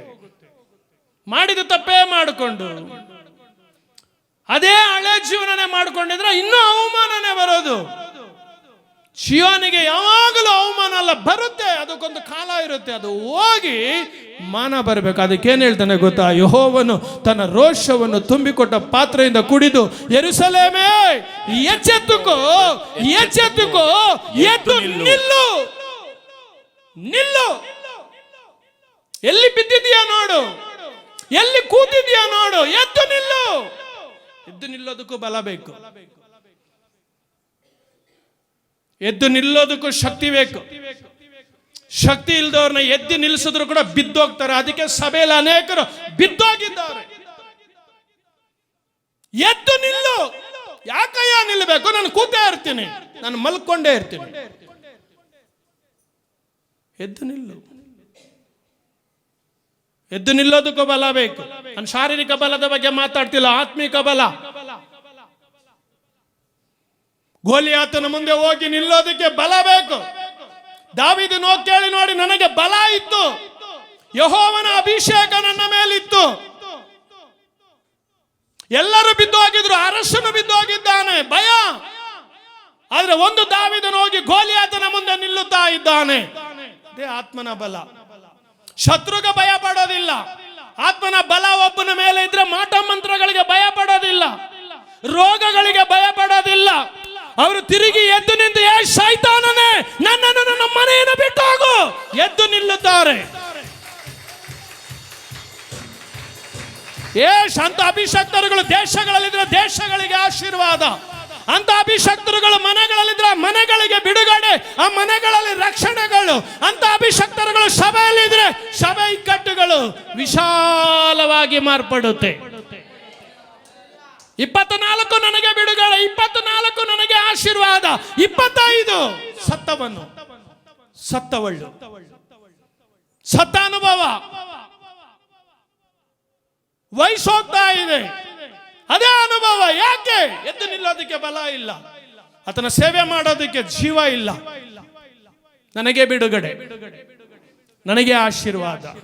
ಆದ್ರೂ ದೇವರು ಹೇಳ್ತಾನೆ, ಯೆರೂಸಲೇಮೇ ಎಚ್ಚೆತ್ತುಕೋ, ಎಚ್ಚೆತ್ತುಕೋ, ಎದ್ದು ನಿಲ್ಲು. ನೀನು ಎದ್ದು ನಿಂತ್ರ ಅವನು ಓಡೋಗ್ತಾನ, ನೀನು ಎದ್ದು ನಿಂತ್ರ ಶೈತಾನ ಓಡೋಗ್ತಾನ. ನೀನು ಎಲ್ಲಿವರೆಗೂ ಎದ್ದು ನಿಲ್ಲೋದಿಲ್ವ, ಅವನು ಆಡ್ತಾ ಇರ್ತಾನೆ, ಆಡಿಸ್ತಾ ಇರ್ತಾನೆ. ಆಡು ಆಡು ಆಡ್ರ ರಾಮ, ಆಡ್ರ ರಾಮ, ಆಡ್ರ ರಾಮ, ಆಡಿಸ್ತಾನ. ಆಡು ಆಡು ಆಡು. ನೀನು ಆಡಬಾರ್ದು, ಅವನು ಆಡಿಸ್ಬೇಕು. ನೀನು ಅವನ್ನ ಆಡಿಸಿದ್ರೇನೆ ಮಜಾನೇ ಬೇರೆ. ಶತ್ರು ನೀನು ನೋಡಿ ಗಡ ಗಡ ಗಡ ಗಡ ಗಡ ಗಡ ಗಡ ಅಂತ ನಡುಗಿದ್ರೆ ಅದ್ರ ಸಂತೋಷನೇ ಬೇರೆ. ನಾನು ಗಡ ಗಡ ಗಡ ಗಡ ಗಡ ಗಡ ಅಂದ್ರೆ ಅವನು ಪಡೋ ಸಂತೋಷನೇ ಬೇರೆ. ಎದ್ದು ನಿಲ್ಲು ಚೀಯೋನೇ, ಯೆರೂಸಲೇಮೇ ಎಚ್ಚೆತ್ತುಕೋ, ಎಚ್ಚೆತ್ತುಕೋ, ಎದ್ದು ನಿಲ್ಲು. ಯಾರು ನಿನ್ನ ಮನೆಗೆ ವಿರುದ್ಧವಾಗಿದ್ದಾರೆ, ಯಾರು ನಿನ್ನ ಕುಟುಂಬಕ್ಕೆ ವಿರುದ್ಧವಾಗಿದ್ದಾರೆ, ಯಾರು ನಿನ್ನ ಮಕ್ಕಳಿಗೆ ವಿರುದ್ಧವಾಗಿದ್ದಾರೆ, ಎದ್ದು ನಿಲ್ಲು. ನೀನು ನಿಂತ್ರೆ ಅವನು ಓಡೋಗ್ತಾನೆ. ನೀನು ಎದ್ದು ನಿಂತ್ರೆ ಅವನು ಓಡಬೇಕು. ನೋಡು ಮೊದಲು ಬಲ ಇದೆಯಾ, ನೋಡು ಮೊದಲು ಶಕ್ತಿ ಇದೆಯಾ, ನೋಡು ಶತ್ರು ನಡುಗ್ತಾ ಇದ್ದಾನಾ, ನೀನು ನಡುಗ್ತಾ ಇದೆಯಾ ನೋಡು, ನೋಡು. ಅದಕ್ಕೆ ಸಭೆ, ಅದಕ್ಕೆ ಅಭಿಷೇಕ, ಅದಕ್ಕೆ ದೇವರ ಬಲ. ಸುಮ್ಮನೆ ಬಂದು ಯಾರೋ ತಲೆ ಮೇಲೆ ಕೈ ಇಟ್ಕೊಂಡು ಸ್ವಲ್ಪ ಬಬ್ಬ ಬಬ್ಬ ಆರಂಭ. ಅದರಿಂದ ನೀವು ಮುಂದೆ ಸಾಗಬೇಕು, ಅದ್ರಲ್ಲಿ ನೀವು ಪೂರ್ಣರಾಗಬೇಕು.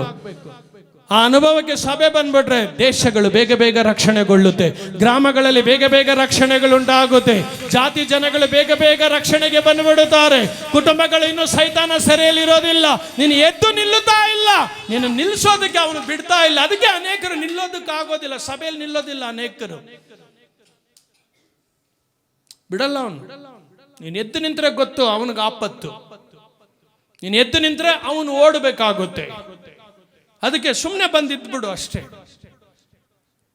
ನೀನು ಶಾರೀರಿಕ ಬಲದಲ್ಲಿ ನಿಂತು ಬಿಡು. ಇನ್ನು ನಿನಗೆ ಬಿಡುಗಡೆ, ಇನ್ನು ನಿನಗೆ ಆಶೀರ್ವಾದ. ಈ ವರ್ಷನೂ ಬಿಡ್ತೀರಿ ನೀವು, ಈ ವರ್ಷನೂ ಕಳಿತೀರಿ ನೀವು, ಈ ವರ್ಷನೂ ಕಳೆದೋಗ್ತೀರಿ ನೀವು, ಮುಂದಿನ ವರ್ಷನೂ ಹಾಗೆ ಇದ್ದು ಬಿಡ್ತೀರಿ ನೀವು. ಇಲ್ಲ, ಎದ್ದು ನಿಲ್ಲು, ನೀನು ನಿಲ್ಲು. ಗೋಲಿಯಾತನ ಮುಂದೆ ನಿಲ್ಲು. ನಿನ್ನ ವಿರುದ್ಧವಾಗಿ ಯಾರಿದ್ದಾನೋ ಅವನ ಮುಂದೆ ನೀನು ಹೋಗಿ ನಿಲ್ಲು. ನೀನು ಹೋಗಿ ನಿಂತರೆ ಶತ್ರು ನಿನ್ನ ಮುಂದೆ ಓಡಿ ಹೋಗುತ್ತಾನೆ. ಸೈತಾನ್ ನಿನ್ನ ಮನೆಯನ್ನು ಬಿಟ್ಟು ಓಡಿ ಹೋಗುತ್ತಾನೆ. ನಿನ್ನ ಜನಗಳನ್ನು ಬಿಟ್ಟು ಓಡಿ ಹೋಗುತ್ತಾನೆ. ಅವನ ತಂತ್ರಗಳು ನಿನ್ನ ಮನೆಯಲ್ಲಿ, ನಿನ್ನ ಜೀವನದಲ್ಲಿ ನಡೆಯೋದಿಲ್ಲ. ಅದಕ್ಕಾಗಿನೇ ದೇವರು ಹೇಳುತ್ತಾನೆ, ಯೆರೂಸಲೇಮೇ ಎಚ್ಚೆತ್ತುಕೋ, ಎಚ್ಚೆತ್ತುಕೋ. ಎಲ್ಲಿ ಎಚ್ಚರವಾಗಿಲ್ಲದೆ ಇದ್ದೀರಿ? ಮೊದಲು ಅದನ್ನು ಯೋಚಿಸಿ. ಅವ್ರ ಮೇಲೆ ಮಾತಾಡ್ಕೊಂಡು, ಇವ್ರ ಮೇಲೆ ಮಾತಾಡ್ಕೊಂಡು, ಅವ್ರ ಮೇಲೆ ಗುಣಗೊಟ್ಕೊಂಡು, ಇವ್ರ ಮೇಲೆ ಗುಣಗೊಟ್ಕೊಂಡು, ಅವರು ಸರಿ ಇಲ್ಲ, ಇವರು ಸರಿ ಇಲ್ಲ. ನಾನು ಹೇಳ್ತೀನಿ, ನೀನು ಸರಿ ಇಲ್ಲ. ನಿನ್ನ ಸ್ವಭಾವ ಸರಿ ಇಲ್ಲ, ನಿನ್ನ ಯೋಚನೆಗಳು ಸರಿ ಇಲ್ಲ, ನಿನ್ನ ತೀರ್ಮಾನಗಳು ಸರಿ ಇಲ್ಲ, ನಿನ್ನ ಮಾರ್ಗಗಳು ಸರಿ ಇಲ್ಲ. ಅದಕ್ಕೆ ನೀನು ಶಾಪವಾಗಿದ್ದೀಯಾ. ನಿನ್ನ ದೇವರು ಶಾಪವಾಗಿ ಕರೆದದಲ್ಲ, ನಿನ್ನನ್ನು ಆಶೀರ್ವಾದವಾಗಿ ಕರೆದಿದ್ದಾನೆ. ಮೊದಲು ನಿನ್ನ ತಪ್ಪನ್ನ ಸರಿ ಮಾಡಿ ಎಚ್ಚೆತ್ತುಕೋ, ಎಚ್ಚೆತ್ತುಕೋ. ಎಲ್ಲಿ ಎಚ್ಚರ ತಪ್ಪಿದ್ದೀರಿ? ಎಲ್ಲಿ ಎಚ್ಚರ ತಪ್ಪಿದ್ದೀರಿ? ಇವತ್ತಿದ್ದು ನಾಳೆ ಸಾಯುವಾಗ ಈ ಲೆಕ್ಕ ಪರಲೋಕದಲ್ಲಿ ನಿನ್ನ ಮುಂದೆ ನಿಲ್ಲುತ್ತೆ. ಎಚ್ಚೆತ್ತುಕೋ, ಸರಿ ಮಾಡು. ನಿನಗೆ ಆಯುಷ್ ಬರುತ್ತೆ, ನಿನಗೆ ಆರೋಗ್ಯ ಬರುತ್ತೆ. ನಿನಗಿನ್ನೂ ಆಯುಷ್ ಕಾಲನ ದೇವರು ಕೂಡಿಸ್ಕೊಡ್ತಾನ. ನೀನು ಎಚ್ಚೆತ್ತುಕೊಳ್ಳದೆ, ನೀನು ಇನ್ನೂ ಎಚ್ಚರ ವಹಿಸದೇ ಇದ್ದರೆ ಆಯುಷ್ ಹೋಗುತ್ತೆ, ನೀನು ಹೋಗ್ಬಿಡ್ತೀಯ. ಹೋಗ್ಬಾರ್ದು. ಈ ವರ್ಷ ಸಾಯಬಾರ್ದು. ನಾನು ಇನ್ನೂ ಒಂದು 50 ವರ್ಷ ಸಾಯಬಾರ್ದು. ದೇಶಯ್ಯ ಆಯುಷ್ ಕೊಡು, ಆರೋಗ್ಯ ಕೊಡು, ಬಲ ಕೊಡು. ದೇಶಗಳನ್ನ ನಿನ್ನ ಕಡೆ ನಡೆಸ್ತೀನಿ, ಜಾತಿಗಳನ್ನ ನಿನ್ನ ಕಡೆ ನಡೆಸ್ತೀನಿ, ಜನಾಂಗಗಳನ್ನ ನಿನ್ನ ಕಡೆ ನಡೆಸ್ತೀನಿ. ಅದಕ್ಕೆ ಬಲ. ಸುಮ್ಮನೆ ಪಾಪ ಅಂತ ಕೈ ತಟ್ಬಿಟ್ಟು ಹೋಗೋದಕ್ಕೆ ಬಲ ಅಲ್ಲ. ದೇಶಗಳನ್ನ ದೇವರ ಸನ್ನಿಧಾನದಲ್ಲಿ ನಿಲ್ಲಿಸೋದಕ್ಕೆ ಬಲ. ಆ ಬಲನ ಕೇಳು. ಅದಕ್ಕೆ ಬಲ ಕೊಡೋದು ಯೇಸು. ಏಕೆ ಅಪೊಸ್ತಲರಿಗೆ ಬಲ ಬೇಕಾಗಿತ್ತು? ನೀನು ಲೋಕದ ಕಟ್ಟ ಕಡೆವರೆಗೂ ಹೋಗ್ಬೇಕು. ತೊಮಾ, ನೀನು ಭಾರತ ದೇಶದವರೆಗೂ ಹೋಗ್ಬೇಕು. ಸುಮ್ಮನೆ ಬರೋದಕ್ಕಾಗೋದಿಲ್ಲ. 5,000 ಕಿಲೋಮೀಟರ್ ಸುಮ್ಮನೆ ಬರೋದಕ್ಕಾಗೋದಿಲ್ಲ. ಅದಕ್ಕೆ ಅಷ್ಟು ಕಷ್ಟ ಇದೆ, ಅದಕ್ಕೆ ಅಷ್ಟು ಪ್ರಯತ್ನ ಇದೆ, ಅದಕ್ಕೆ ಅಷ್ಟು ತ್ಯಾಗ ಮಾಡಬೇಕು. ಹೋದ್ರೆ ತಿರುಗಿ ಬರ್ತೀನೋ ಬರಲ್ವೋ? ತಿರುಗಿ ನನ್ನ ಹೆಂಡತಿ ಮಕ್ಕಳನ್ನ ನಾನು ನೋಡ್ತೀನೋ ನೋಡಲ್ವೋ? ನನ್ನ ಜಾತಿ ಜನಗಳನ್ನ ನಾನು ನೋಡ್ತೀನೋ ನೋಡಲ್ವೋ? ನನ್ನ ಪ್ರಯಾಣ ತುಂಬಾ ದೂರ ಇದೆ. ಅದಕ್ಕೆ ನನಗೆ ಬಲ ಬೇಕು. ಆ ದೇಶ ದೇವರಿಗೆ ಸ್ವಂತವಾಗಬೇಕು. ಆ ದೇಶದಲ್ಲಿ ಅಪೊಸ್ತಲರುಗಳು ಎದ್ದೊಳ್ಳಬೇಕು. ಅದಕ್ಕೆ ಬಲ ಬೇಕು. ಸುಮ್ಮನೆ ಸಭೆಯಲ್ಲಿ ಬಂದು ಕೂತ್ಕೊಂಡು ವರ್ಷ 9 ಕಾಲ ಚಿಂತೆಗಳಲ್ಲಿ ಮುಳುಗಿ ಬೇಡದಿರೋ ಚಿಂತೆಗಳನ್ನೆಲ್ಲ ಒಳಗಡೆ ತಗೊಂಡು ಬರೀ ದುಡ್ಡು ದುಡ್ಡು. ಏನಕ್ರಿ ದುಡ್ಡು? ಏನಕ್ರಿ ದುಡ್ಡು? ದೇವ್ರ ರಾಜ್ಯ ಕಟ್ಟೋದಕ್ಕೆ ದುಡ್ಡು ಬೇಕಷ್ಟೇ. ಪಕ್ಷಿಗಳನ್ನ ಪೋಷಿಸೋ ದೇವರು ಸಮಯಕ್ಕೆ ಆಹಾರ ಇಲ್ಲದೆ ಕೂಡ ಬದುಕ್ಬಿಡ್ಬೋದು ರೀ, ಬದುಕ್ಬಿಡ್ಬೋದು. ನಿಮ್ಮನ್ನು ಬಲಪಡಿಸ್ಕೊಂಡ್ರೆ, ನಿಮ್ಮನ್ನು ಬಲಪಡಿಸ್ಕೊಂಡು ನಿಮ್ಮನ್ನು ಶರೀರ, ಆತ್ಮ ಪ್ರಾಣ ಶರೀರನ ದೇವ್ರ ಕೈಯಲ್ಲಿ ಒಪ್ಪಿಸ್ಕೊಟ್ಬಿಟ್ರೆ ಆಹಾರ ಇಲ್ದನ್ನು ಬದುಕ್ಬಿಡ್ಬೋದು. ಬದುಕ್ಬಿಡ್ಬೋದು. 13ನೇ ದಿವಸ ಉಪವಾಸ ಇರೋ ಮನುಷ್ಯ ನೋಡಿ ಎಷ್ಟು ಸ್ಟ್ರಾಂಗ್ ಇದ್ದಾನ. ತಿಂದು ಬಂದು ಸೇವೆ ಮಾಡೋ ಕೂಡ ಈ ಬಲ ಉಪಯೋಗ ಆಗಲ್ಲ ನೋಡಿ. ಗರ್ಜಿಸ್ತಾನೆ ಆತ್ಮಿಕ ಮನುಷ್ಯ. ಇದು ಉಪವಾಸದಲ್ಲಿ ಹೊಂದುವ ಬಲ, ಸಾವಿರಗಳನ್ನು ಕೀಳಡಗಿಸುವ ಬಲ, ಸಾವಿರಗಳನ್ನು ಎಬ್ಬಿಸುವ ಬಲ. ಈ ಬಲ ಇಲ್ಲಿರೋ ಒಬ್ಬೊಬ್ಬನ ಒಳಗಡೆ ಬಂದ್ಬಿಟ್ರೆ ದೇಶಗಳು ಬೇಗ ದೇವರಿಗೆ ಸ್ವಂತ ಆಗ್ಬಿಡುತ್ತೆ. ಸೈತಾನನು ದೇಶಗಳಲ್ಲಿ ಇರೋದಿಲ್ಲ. ಎದ್ದು ನಿಲ್ಲು ಚೀಯೋನೇ, ಯೆರೂಸಲೇಮೇ ಎಚ್ಚೆತ್ತುಕೋ. ಇನ್ನು ಎಷ್ಟು ವರ್ಷ ಕಣ್ಣಿದ್ದು ಕುರುಡನಾಗಿ, ಕಿವಿಯಿದ್ದು ಕಿವುಡನಾಗಿರ್ತೀರಿ. ತೆಗಿ, ತುಂಬಾ ದೂರಕ್ಕೆ ನೋಡು. ನಿನ್ನ ಪ್ರಯಾಣ ನೋಡು, ನಿನ್ನ ಆಶೀರ್ವಾದ ನೋಡು, ನಿನ್ನ ಬಿಡುಗಡೆನ ನೋಡು. ಎಷ್ಟು ಎತ್ತರಕ್ಕೆ ದೇವರು ನಿನ್ನನ್ನು ನಿಲ್ಲಿಸುವುದಕ್ಕೆ ಶಕ್ತನಾಗಿದ್ದಾನೆ ನೋಡು. ಬಲ ಕೊಡಪ್ಪ, ಶಕ್ತಿ ಕೊಡಪ್ಪ. ಕೇಳು, ಈ ದಿವಸಗಳು ಕೇಳು. ಹಲ್ಲೆಲೂಯ. ಬರಲಿಲ್ಲ, ಸಂತೋಷ ಬರಲಿಲ್ಲ. 2-3 ಸಾರಿ 2 ಕೈಗಳನ್ನು ಪರಲೋಕದ ಕಡೆಗೆ ಎತ್ತಿ ಹಲ್ಲೆಲೂಯ, ಹಲ್ಲೆಲೂಯ. ನ್ಯಾಯಸ್ಥಾಪಕರು 5ನೇ ಅಧ್ಯಾಯ ಅದರ 12ನೇ ವಾಕ್ಯದ ಕಡೆಗೆ ನಿಮ್ಮ ಸತ್ಯವೇದವನ್ನು ತಿರುಗಿಸಿಕೊಳ್ಳಿ. ನ್ಯಾಯಸ್ಥಾಪಕರು 5ನೇ ಅಧ್ಯಾಯ ಅದರ 12ನೇ ವಾಕ್ಯ. ಎಚ್ಚರವಾಗು ದೆಬೋರಳೆ,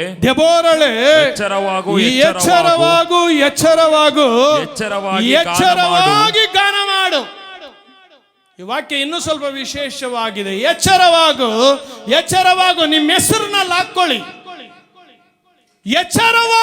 ಎಚ್ಚರವಾಗಿದ್ದು ಪ್ರಾರ್ಥಿಸು, ಎಚ್ಚರವಾಗಿದ್ದು ಉಪವಾಸ ಮಾಡು, ಎಚ್ಚರವಾಗಿದ್ದು ರಾತ್ರಿಗಳು ದೇವರ ಜೊತೆಯಲ್ಲಿ ನಡೆ. ನಡೆ. ಮಲ್ಕೊಂಡು ಕುತ್ಕೊಂಡು ಊರು ಕಥೆಗಳು ಮಾತಾಡ್ಕೊಂಡು ಇರಬೇಡ ದೇಬೋರಳೆ. ಎಚ್ಚರವಾಗು, ಎಚ್ಚರವಾಗು ದೇಬೋರಳೆ. ನಿಮ್ಮ ಹೆಸರು ಹಾಕೊಳ್ಳಿ. ಎಲ್ಲಿ ಎಚ್ಚರ ತಪ್ಪಿದ್ದೀರಿ? ಎಚ್ಚರವಾಗು. ಲೋಕದ ಚಿಂತೆಗಳಲ್ಲಿ ಯಾವಾಗ ಮದುವೆ ಆಗುತ್ತೆ, ಯಾವಾಗ ಮಕ್ಕಳಾಗ್ತಾರೆ, ಆ ಯೋಚನೆ ಬಿಡು. ಅದು ದೇವರ ಚಿಂತೆ, ಅದು ಆತನ ಚಿಂತೆ. ಬಿಡು.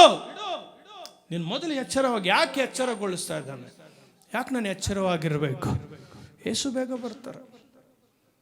ಶತ್ರು ಎದ್ದೊಳ್ತಾ ಇದ್ದಾನೆ ಒಂದು ಕಡೆ, ಶತ್ರು ಕಾರ್ಯಗಳು ಒಂದು ಕಡೆ ಹೆಚ್ಚಾಗ್ತಾ ಇದೆ. ದೇಶಗಳನ್ನ ನೋಡು, ಶತ್ರು ಕಾರ್ಯಗಳು ಜಾಸ್ತಿ ಇದೆಯಾ, ದೇವರ ಕಾರ್ಯಗಳು ಹೆಚ್ಚಾಗಿದೆ? ಯಾವುದು ಹೆಚ್ಚಾಗ್ತಾ ಇದೆ? ಯಾವುದು ಹೆಚ್ಚಾಗಿರಬೇಕು?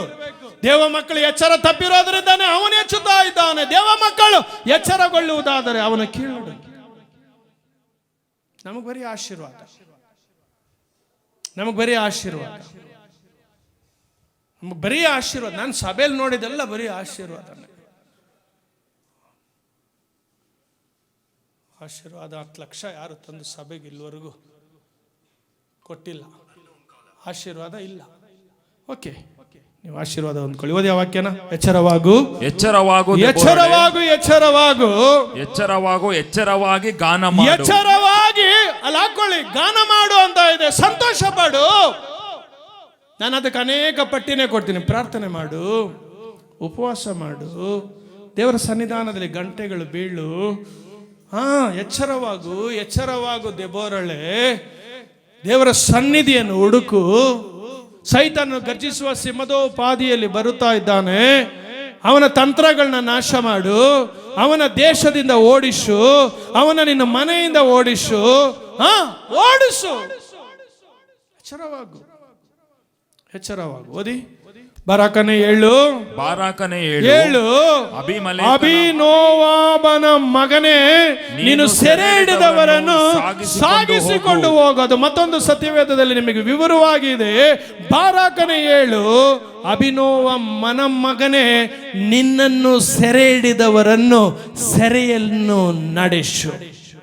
ನಿನ್ನನ್ನು ಸೆರೆ ಹಿಡಿದವರನ್ನು ನೀನು ಇನ್ನು ಮುಂದೆ ಅವನು ಸೆರೆ ಹಿಡಿದು ನಿನ್ನ ಪಾಪದಲ್ಲಿ ಇಲ್ಲಿವರೆಗೂ, ನಿನ್ನ ಶಾಪದಲ್ಲಿ ಇಲ್ಲಿವರೆಗೂ, ನಿನ್ನ ಇಲ್ಲಿವರೆಗೂ ಕಷ್ಟದಲ್ಲಿ, ನಿನ್ನ ಇಲ್ಲಿವರೆಗೂ ಸಾಲದಲ್ಲಿ, ನೀನು ಇದುವರೆಗೂ ರೋಗದಲ್ಲಿ ಸೆರೆ ಹಿಡಿದು ನಡೆಸದ ನೋಡು. ಇನ್ನು ಮುಂದೆ ನೀನು ಅವನ ಸೆರೆಯಲ್ಲಿ ಇರಬೇಡ, ನೀನು ಅವನು ನಡೆಸು. ನಿನ್ನನ್ನು ನಾನು ಸೆರೆಯಲ್ಲಿ ಇಡ್ತೀನಿ, ನಿನ್ನನ್ನು ನಾನು ಬಂಧಿಸ್ತೀನಿ, ನಿನ್ನನ್ನು ನಾನು ಕಟ್ತೀನಿ. ನಿನ್ನ ಆಟ ನನ್ನ ಮನೆಯಲ್ಲಿ ನಡಿಬಾರದು, ನಿನ್ನ ಆಟ ನನ್ನ ಜೀವನದಲ್ಲಿ. ಅದಕ್ಕೆ ಎಚ್ಚರವಾಗು ಚಿಯೋನೇ, ಅದಕ್ಕೆ ಎಚ್ಚರವಾಗು. ಬರೀ ಸೈತಾನ್ ಇನ್ನೂ ಸೈತಾನ್ ಇನ್ನೂ ಬಿಡುಗಡೆ ಇಲ್ಲ. ಅದಕ್ಕೆ ಎಚ್ಚರವಾಗು. ಬಲವನ್ನು ತಂದಿಕೋ, ಬಲವನ್ನು ಹೊಂದಿಕೋ. ಯೆಹೋವನ ತೋಳೆ ಬಲವನ್ನು. ಯಾಕೆ? ನೀನು ಇದುವರೆಗೆ ಯಾರು ಸೆರೆ ಹಿಡಿದ್ರು ನೋಡು. ನೀನು ಇದುವರೆಗೂ ಯಾರು ನಿನಗೆ ವಿರುದ್ಧವಾಗಿ ಹೋರಾಡಿದ್ರು ನೋಡು. ಇದುವರೆಗೂ ನಿನ್ನನ್ನು ಯಾರು ಅವಮಾನ ಪಡಿಸಿದ್ರು ನೋಡು. ಇದುವರೆಗೂ ನಿನಗೆ ಯಾರು ತೊಂದರೆ ಕೊಟ್ಟರು ನೋಡು. ಇನ್ನು ಮುಂದೆ ಆ ತೊಂದರೆಗಳಲ್ಲಿ ಇರಬೇಡ, ತಿರುಗಿ ಬೀಳು. ದೆಬೋರಳೇ, ತಿರುಗಿ ಬೀಳು. ಬಾರಾಕನೇ, ಏಳು. ಮಲ್ಕೊಂಡಿರ್ಬೇಡ, ಏಳು. ನನ್ನ ಮನೆ ನನ್ನ ಮನೆ ನನ್ನ ಮನೆ ಅನ್ಕೊಂಡಿರ್ಬೇಡ. ದೇವರ ರಾಜ್ಯ, ದೇವರ ರಾಜ್ಯ, ದೇವರ ರಾಜ್ಯ. ಏಳು. ನಿನ್ನನ್ನು ಯಾರು ಸೆರೆ ಹಿಡಿದಿದ್ದಾರೆ, ತಿರುಗಿ ಬೀಳು. ಯೇಸುವಿನ ನಾಮನ ಏಳು. ನೀನು ಎದ್ದು ನಿಂತರೆ 1000 ದೆವ್ವಗಳು ಒಂದು ಸಾರಿ, 10,000 ದೆವ್ವಗಳು ಒಂದು ಸಾರಿ, ಲಕ್ಷಗಟ್ಟಲೆ ಇರುವ ದೆವ್ವಗಳು ಒಂದು ಸಾರಿ ದೇಶವನ್ನು, ಪಟ್ಟಣಗಳನ್ನು ಬಿಟ್ಟು ಹೋಗಲಿ. ಜನ ರಕ್ಷಣೆಗೆ ಬರುತ್ತಾರೆ, ಕುಟುಂಬಗಳು ರಕ್ಷಣೆಗೆ ಬರುತ್ತೆ. ಅದಕ್ಕೆ ಬಲ ತಂದುಕೋ, ಅದಕ್ಕೆ ಬಲ ಬೇಕು. ಸಾಧಾರಣವಾಗಿ ಜೀವಿಸೋದಕ್ಕೆ ಬಲ ಏನಕ್ಕೆ ಬೇಕು? ಮೊಟ್ಟೆ ತಿಂದರೆ ಬಲ ಬರುತ್ತೆ, ಮೀನು ತಿಂದರೆ ಬಲ ಬರುತ್ತೆ, ಡ್ರೈ ಫ್ರೂಟ್ಸ್ ತಿಂದರೆ ಬಲ ಬರುತ್ತೆ, ಗಂಜಿ ಕುಡಿದ್ರೂ ಬಲ ಬರುತ್ತೆ. ಹೋಗಿ ಸ್ವಲ್ಪ ಬಲ ಬರೋ ಇಂಜೆಕ್ಷನ್ 100, 500, 1000 ಕೊಟ್ಟರೆ ಬಲ ಬರುತ್ತೆ. ಅದಕ್ಕೆ ಶಾರೀರಿಕ ಕೆಲಸಗಳು ಮಾಡ್ಬೋದು. ಒಂದೇ ಸಾರಿ 10,000 ದೆವ್ವಗಳನ್ನ ಓಡಿಸ್ಬೇಕಂತಂದ್ರೆ ಅದಕ್ಕೆ ವಿಶೇಷವಾದ ಬಲ, ಈ ಪರಲೋಕದ ದೇವರಿಂದ ಹೊಂದಿಕೊಂಡು ಯೇಸುವಿನ ನಾಮನ ಹೇಳಿ ಹಿಂಗ್ ಕೈ ಎತ್ತಿದ್ರೆ ಸಾಕು, 1000 ದೆವ್ವಗಳು ಒಂದು ಸಾರಿ, 10,000 ದೆವ್ವಗಳು ಒಂದು ಸಾರಿ, ಲಕ್ಷಗಟ್ಟಲೆ ದೆವ್ವಗಳು ಒಂದು ಸಾರಿ. ಅದಕ್ಕೆ ಬಲ, ಅದಕ್ಕೆ ದೇವರು ಹೇಳ್ತಾರೆ ಬಲವನ್ನು ಹೊಂದಿಕೊ. ಅಪೊಸ್ತಲರ ಕೃತ್ಯಗಳು 2ನೇ ಅಧ್ಯಾಯ ಎಲ್ಲರಿಗೂ ಅನುಭವ ಇದೆ. ಯೇಸು ಸ್ವಾಮಿನ ಹಿಡ್ಕೊಂಡಾಗ ಆ ರಾತ್ರಿ ಎಲ್ಲ ಓಡೋಗ್ಬಿಟ್ರು. ಯೇಸುನು ಹೇಳಿದನು ನೀವು ಓಡೋಗ್ತೀರಿ, ಓಡಲ್ಲ ಅಂದವರೆಲ್ಲ ಓಡೋಗ್ಬಿಟ್ರು. ಅರೆ 2ನೇ ಅಧ್ಯಾಯ ಯೇಸು ಹೇಳಿದ ಆ ಶಕ್ತಿನ ಹೊಂದಿಕೊಳ್ಳೋದಕ್ಕೆ ಕಾದುಕೊಂಡಿದ್ರು. ಅಪೊಸ್ತಲರ ಕೃತ್ಯಗಳು 2ನೇ ಅಧ್ಯಾಯದಲ್ಲಿ ಶಕ್ತಿ ಅವರ ಮೇಲೆ ಇಳಿದು ಬಂತು. 14ನೇ ವಾಕ್ಯ ನೀವು ನೋಡುವಾಗ ಪೇತ್ರನ ಜೊತೆಯಲ್ಲಿ ಈ 12 ಜನ ಶಿಷ್ಯರು ಎದ್ದು ನಿಂತುಕೊಂಡು ಅವರು ಬೋಧಿಸೋದನ್ನ ನೋಡಿ ಆ ಯೆರೂಸಲೇಮ್ ಪಟ್ಟಣದಲ್ಲಿರುವವರೆಲ್ಲ ಬೆರಗಾಗಿ ಹೋಗ್ಬಿಟ್ರು. ಏನಯ್ಯ ಇದು, ಇವ್ರು ಯಾರು? ಇದೇ ಪೇತ್ರನ, ಇದೇ ಶಿಷ್ಯರ, ಇದೇ ಯೋಹಾನನ, ಇದೇ ಅಂದ್ರೇನ? ಏನಯ್ಯ ಇಷ್ಟು ಧೈರ್ಯ ಎಲ್ಲಿಂದಯ್ಯ ಬಂತು ಈ ಧೈರ್ಯ? ಶಕ್ತಿ, ಶಕ್ತಿ. ಈಗ ಇವರಿಗೆ ಪ್ರಾಣ ಭಯ ಇಲ್ಲ, ಇವರಿಗೆ ಸೆರೆಮನೆ ಭಯ ಇಲ್ಲ, ಕೊಂದು ಬಿಡ್ತಾರೆ ಭಯ ಇಲ್ಲ. ಸತ್ರು ಸಾಯ್ತೀವಿ. ಯೇಸುನೇ ದೇವರು, ಯೇಸುವೇ ರಕ್ಷಣು, ಸತ್ತರೂ ಬದುಕಿದರೂ ನಾನು ಯೇಸುವಿಗಾಗಿ ಬದುಕುತ್ತೇನೆ. ಇದೇ ಬಲ, ಇದೇ ಶಕ್ತಿ. ಅದಕ್ಕೆ ಅಂತ್ಯಕಾಲದಲ್ಲಿ ನಾನು ಎಲ್ಲ ಮನುಷ್ಯರ ಮೇಲೆ ನನ್ನ ಆತ್ಮವನ್ನು ಸುರಿಸುವನು. ಯಾಕೆ ಸುರಿಸಬೇಕು ಆತ್ಮ? ಗಂಡಸರು ಹೆಂಗಸರು ನನ್ನ ರಾಜ್ಯವನ್ನು ಕಟ್ಟುತ್ತಾರೆ, ದಾಸ ದಾಸಿಯರು ನನ್ನ ಸೇವೆ ಮಾಡುತ್ತಾರೆ, ಅವರಿಗೆ ನಾನು ವರಗಳನ್ನು ಕೊಡುತ್ತೇನೆ, ಅವರನ್ನು ಶಕ್ತವಾಗಿ ನಾನು ಉಪಯೋಗಿಸುತ್ತೇನೆ. ಕೊಚ್ಕೊಳ್ಳೋದಕ್ಕಲ್ಲ ಅಭಿಷೇಕ. ಹೊಂದಿಕೊಂಡದನ್ನು ಹೋಗಿ ಜನಗಳ ಮಧ್ಯದಲ್ಲಿ ಕೊಟ್ಟು ಸೆರೆಯಲ್ಲಿರೋರನ್ನ ಬಿಡುಗಡೆ ಮಾಡಿ ತಂದು ಸಭೆನ ತುಂಬಿಸೋದಕ್ಕೆ ಶಕ್ತಿ, ದೇವರ ರಾಜ್ಯನ ತುಂಬಿಸೋದಕ್ಕೆ ಶಕ್ತಿ.